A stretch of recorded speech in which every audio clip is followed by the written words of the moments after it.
Shri Rahul Gandhi.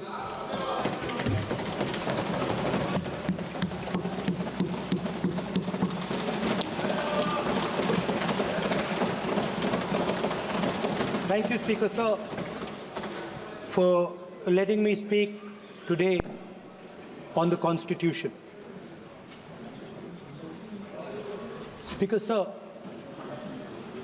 in my last few speeches, I spoke about the concept of Abhay Mudra, the concept of fearlessness, truth, and non-violence. And I showed the House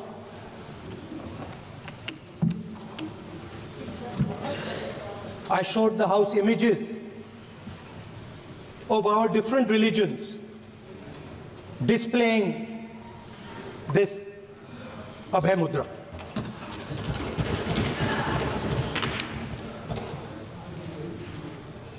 People call the Constitution the longest written Constitution in the world. But the Constitution contains a set of ideas from one philosophy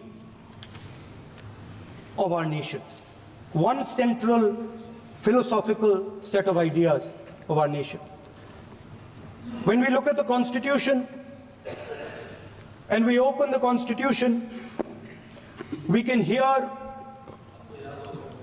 the voice and the ideas of Ambedkar, of Mahatma Gandhi, of Jawaharlal Nehru. But where did those ideas come from? Those ideas came from an old, profound tradition in this country. Those ideas came from Shiva, from Guru Nanak, from Basavana, from Buddha, from Mahavir, from Kabir, from a list of people.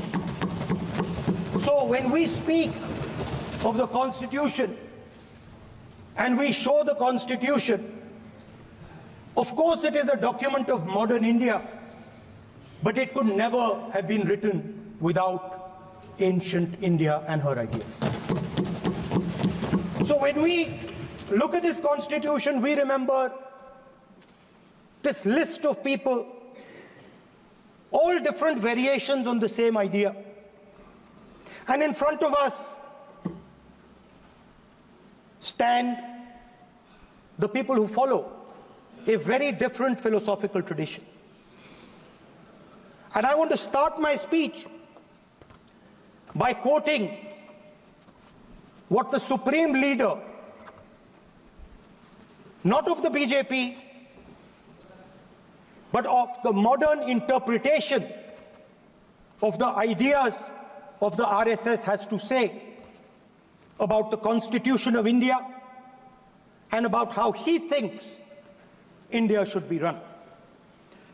The worst thing about the Constitution, the worst thing about the Constitution of India is that there is nothing Indian about it. Manusmriti is that scripture which is most worshipable after Vedas for our Hindu nation, and from which our ancient times have become the basis of our culture, customs, thought, and practice. This book, for centuries, has codified the spiritual and divine march of our nation. Today, Manusmriti is law. These are the words of Savarkar. Mr. Savarkar has clearly stated in his writings that there is nothing Indian about our Constitution. He has clearly stated that the book India is run by should be superseded by this book. And this is what the fight is about. Now, it's nice that all of you are so-called defending the Constitution. But I want to ask you, do you stand by your leader's words? Do you support your leader's words? Because when you speak in Parliament about protecting the Constitution, you are ridiculing Savarkar, you are abusing Savarkar, you are defaming Savarkar. I'd like to quote also in Hindi. Bharat के संविधान के बारे में सबसे बुरी बात तो यह है कि इसमें कुछ भी भारतीय नहीं है। भारत के संविधान के बारे में सबसे बुरी बात तो यह है कि इसमें कुछ भी भारतीय नहीं है। यह आपके नेता ने कहा था, जिसकी आप पूजा करते हैं। Speaker sir, I described in my first speech the idea of a battle taking place. I described the Mahabharata, described Kurukshetra. There is a battle taking place today in India. And on this side are the defenders of the idea of the Constitution.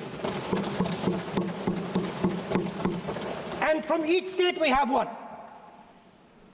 If you ask us Tamil Nadu, we will tell you Periyar. If you ask us Karnataka, we will say Basavana. If you ask us Maharashtra, we will say Phule ji, Ambedkar ji. If you ask us Gujarat, we will say Mahatma Gandhi. आप speaker को You praise these people. You praise these people hesitatingly because you have to. But the truth is that you want India to be run the way it used to be run. जैसे हिंदुस्तान पहले चलाया जाता था, वैसे ही आप हिंदुस्तान को चलाना चाहते हो। मैं बता रहा हूं, आ रहा हूं। पेशेंस रखिए थोड़ी, इतना एक्साइटमेंट नहीं होना चाहिए। स्पीकर सर, जब मैं छोटा था दिल्ली में, स्पीकर सर, दिल्ली के चारों ओर जंगल हुआ करता था। जो आज यहां रहते हैं उनको ताजुब होगा कि एम्स के बिल्कुल बगल में जंगल शुरू होता था। जहां रेलवे म्यूजियम है वहां पे जंगल शुरू होता था। वैसे ही जंगल में, दोनों नॉर्थ और साउथ, वैसे ही जंगल में हजारों साल पहले एक युवा, 6-7 साल का युवा, हर रोज सुबह उठ के 4 बजे उठ के,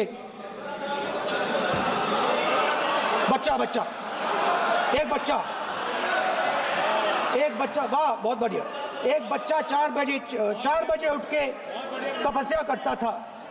हर रोज सुबह तपस्या, हाँ, हर रोज सुबह वो धनुष उठाकर तीर कमान चलाता था और घंटे उसने तपस्या की, सालों के लिए उसने तपस्या की।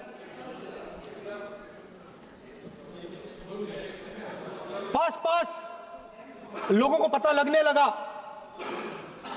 कि लड़का है। यही तो आप नहीं समझ सकते हो, यही तो प्रॉब्लम है। धनुष में तपस्या है,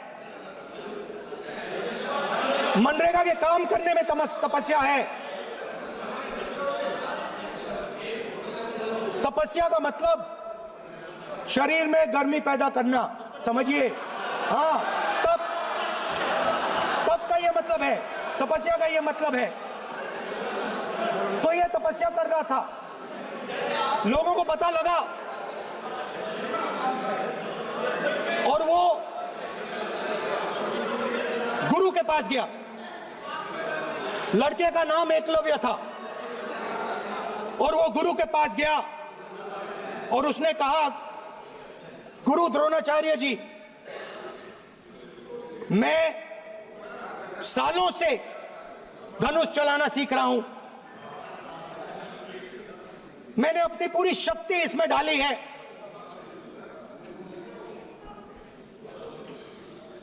आप मेरी मदद कीजिए, आप मेरे गुरु बनिए। द्रोणाचार्य जी ने एकलव्य को कहा कि आप ऊंची जात के नहीं हो, आप ऊंची जात के नहीं हो, आप द्विजा नहीं हो। मैं आपका गुरु नहीं बनूंगा, यहां से तुम चले जाओ। और एकलव्य चला गया। फिर से एकलव्य ने तपस्या शुरू की, फिर से तपस्या शुरू की। कुछ साल बाद द्रोणाचार्य जी और पांडव उसी जंगल से निकले।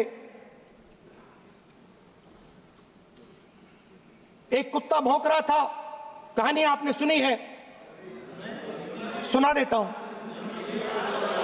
कुत्ता भौंक रहा था,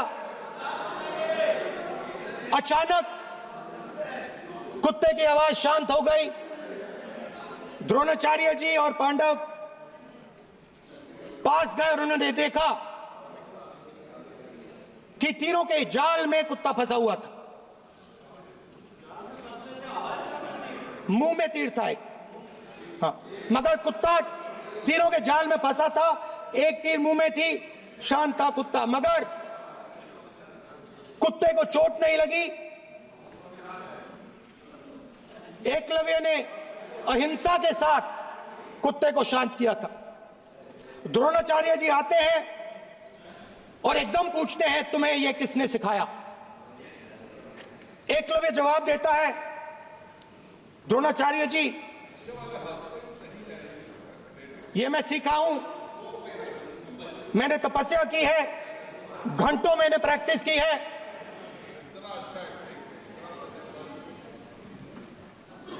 आपने मुझे गुरु बनने से मना किया था, तो मैंने एक मूर्ति,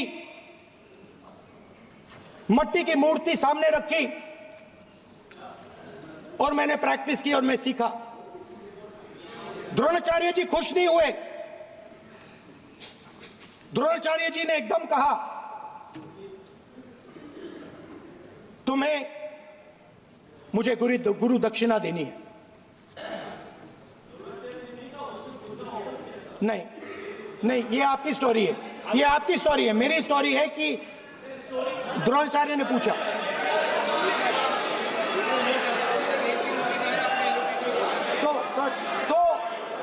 तो द्रोणाचार्य जी ने, Sir, the PM will not speak. You have to understand. If you are not giving order, Prime Minister has to speak. That's what you have to understand. If you are not giving protection, if you are not giving protection to LOP, then Prime Minister has to speak here. I will tell you. We will be very clear. ठीक है sir. माननीय सदस्य, आपको मैंने कई बार कहा, आप धमकी शब्दों में मत बोला करिए। एक मिनट जाती। द्रोणाचार्य जी ने, कार्य मंत्री बोल रहे, कितना डिस्टर्बेंस कर रहे थे। द्रोणाचार्य जी ने कहा कि मुझे आप गुरु दक्षिणा दीजिए। मेरी स्पीच ले ली आपने। तो द्रोणाचार्य जी ने उनसे कहा कि गुरु दक्षिणा के लिए मुझे तुम्हारा हुनर, तुम्हारा भविष्य, तुम्हारा अंगूठा चाहिए। और एकलव्य ने अंगूठा काट के द्रोणाचार्य को दे दिया।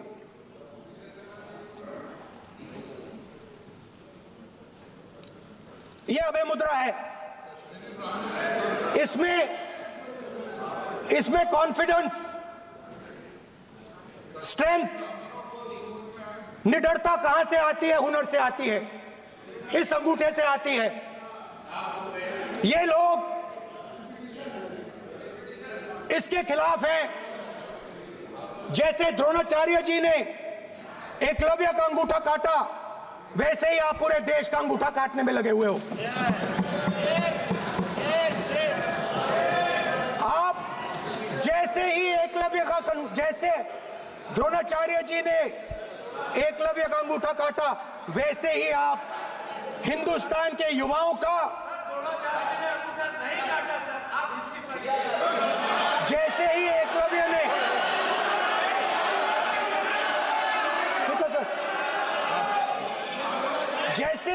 जैसे एकलव्य का अंगूठा काटा गया, वैसे ही आप हिंदुस्तान के युवाओं का सबका अंगूठा काटते हो। जब आप अदानी जी को धारावी देते हो,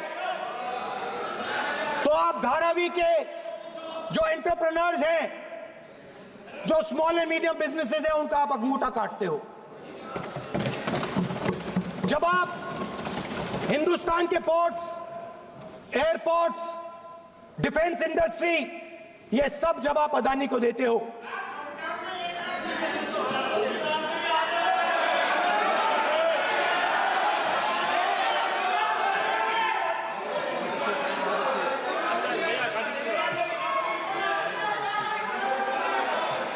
हिंदुस्तान के सारे जो फेयर प्ले बिजनेसेस हैं, जो ईमानदारी से काम करते हैं, आप उन सब का अंगूठा काटते हो जब आप अदानी की मदद करते हो।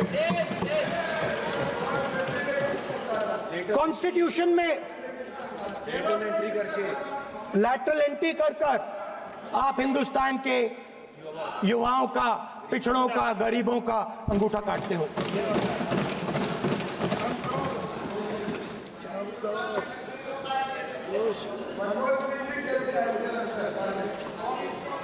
सर, स्पीकर सर, जैसे एकलव्य ने प्रैक्टिस की थी, वैसे ही हिंदुस्तान के युवा सुबह उठकर 4 बजे उठकर अलग अलग एग्जाम्स की तैयारी करते हैं। आपने देखा होगा, पहले हजारों युवा सुबह उठकर रनिंग करते थे, वेट ट्रेनिंग करते थे आर्मी में जाने के लिए। जब आपने अग्निवीर लागू किया, तो आपने उन युवाओं की उंगली काटी।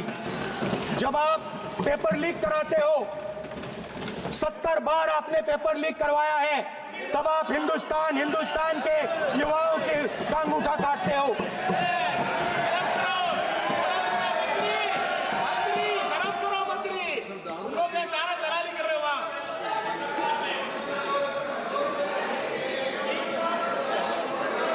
आज बाहर, दिल्ली के बाहर आपने किसानों पर टीयर गैस चलाया है, आपने किसानों पर लाठीचार्ज किया है।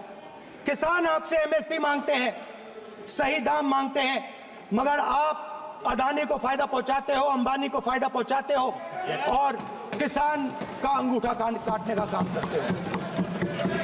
देखिए, हम कहते हैं अभय मुद्रा, हम कहते हैं डरो मत, आप कहते हो हम आपका अंगूठा काट देंगे। ये फर्क है। एक तरफ कौन सर बोले, मेरे कहना है कि हम एक मिनट प्लीज बैठिए, आप बैठिए, प्लीज बैठिए, आप बैठिए। आज हम भारत के संविधान की 75 वर्ष की गौरवशाली यात्रा कर रहे हैं, और कल भाई ये चर्चा हुई थी कि हम संविधान की चर्चा करते समय उसकी उच्च कोटि की ये अपेक्षा है। आप स्पीकर सर, आप राष्ट्रपति नहीं है। कॉन्स्टिट्यूशन में कहीं नहीं लिखा है कि मोनोपोली होनी चाहिए। कॉन्स्टिट्यूशन में कहीं नहीं लिखा है कि पेपर लीक होना चाहिए।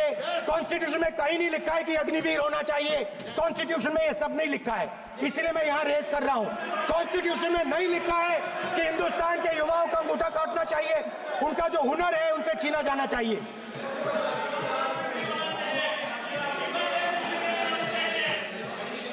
बैठे कर रहे हैं सर, 5 बजे अपनी बैठे करेंगे। अब कुछ नहीं बोलना है उसको। 5 बजे देखिएगा, 5 बजे देखिएगा क्या कर। स्पीकर सर, मिलेगा। मैं कुछ दिन पहले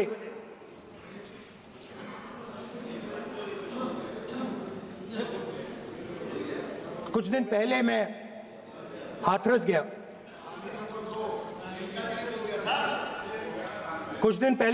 गया। हाथरस में 4 साल पहले एक लड़की का बलात्कार होता है। गैंग रेप होता है, 3-4 लोग गैंग रेप करते हैं। मैं 2-3 दिन पहले उस लड़की के परिवार के घर में गया।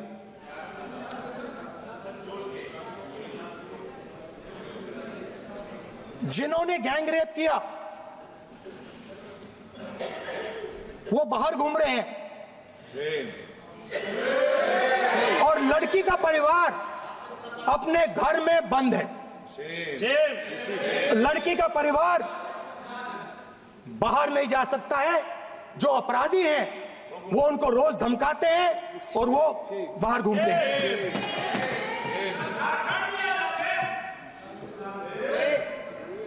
परिवार ने मुझे बताया कि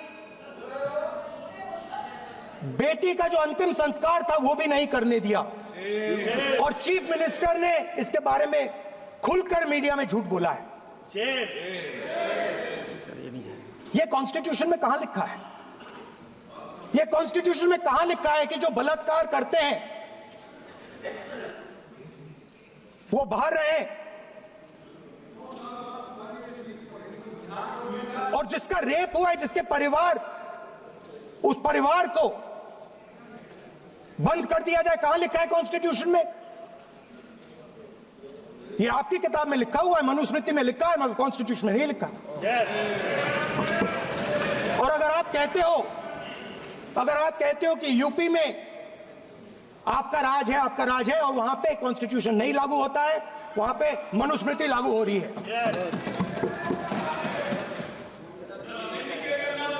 परिवार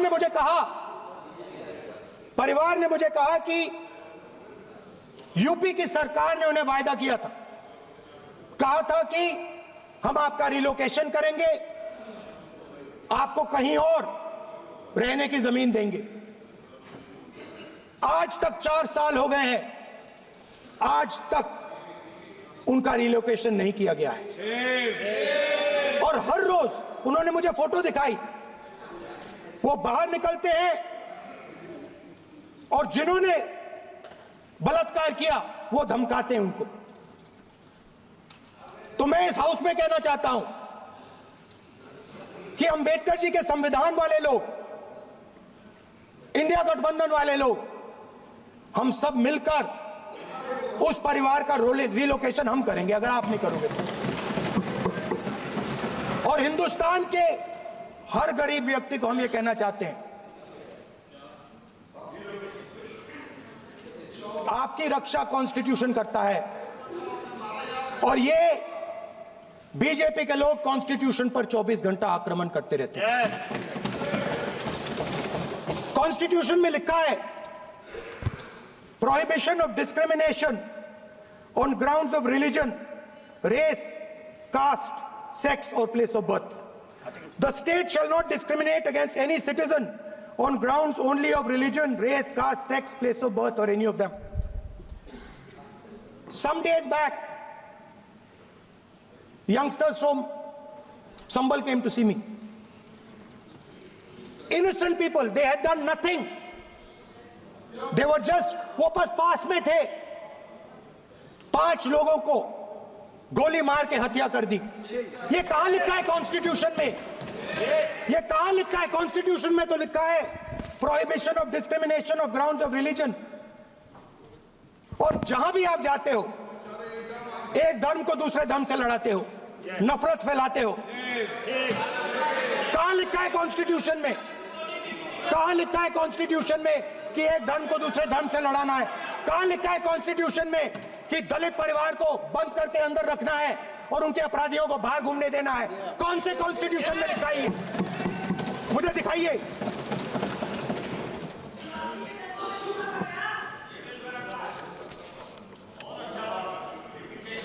स्पीकर साहब, हमने, हमारी जो विचारधारा है, इंडिया गठबंधन की विचारधारा है, वो देश में कॉन्स्टिट्यूशन लाई है। हम सब मिलकर कॉन्स्टिट्यूशन की रक्षा करते हैं। अंबेडकर जी ने कहा था, if there is political equality but no social and economic equality, political equality will be destroyed. ये अंबेडकर जी के शब्द हैं और आज ये बात सबके सामने है। पॉलिटिकल इक्वालिटी जो थी वो खत्म हो गई है। हिंदुस्तान के सारे इंस्टीट्यूशंस कैप्चर कर लिए गए हैं। सोशल इक्वालिटी नहीं रही, फाइनेंशियल इकोनॉमिक इक्वालिटी नहीं रही। इसीलिए हमारा अगला कदम जाति जनगणना होगा। हम देश को दिखाना चाहते हैं कि आपने किन लोगों का और कहां कहां अंगूठा काटा है। हम दलितों को, आदिवासियों को, पिछड़ों को, किसानों को, मजदूरों को दिखाना चाहते हैं कि आपने किस किस का अंगूठा काटा है। इसलिए जो मैंने वायदा किया था, इसी हाउस में यहां हम कास्ट सेंसस लागू करेंगे और उसके बाद हिंदुस्तान में एक नए तरीके का विकास होगा, एक नई तरीके की राजनीति होगी। जो मैंने पहले कहा था, जो आपको अच्छा नहीं लगता है, 50% रिजर्वेशन, उस दीवार को हम यहां तोड़ेंगे। 50% रिजर्वेशन की दीवार और जाति जनगणना हम यहां करा के दिखाएंगे। आपको जो कहना है कर लो, कह लो। स्पीकर सर, बहुत बहुत धन्यवाद।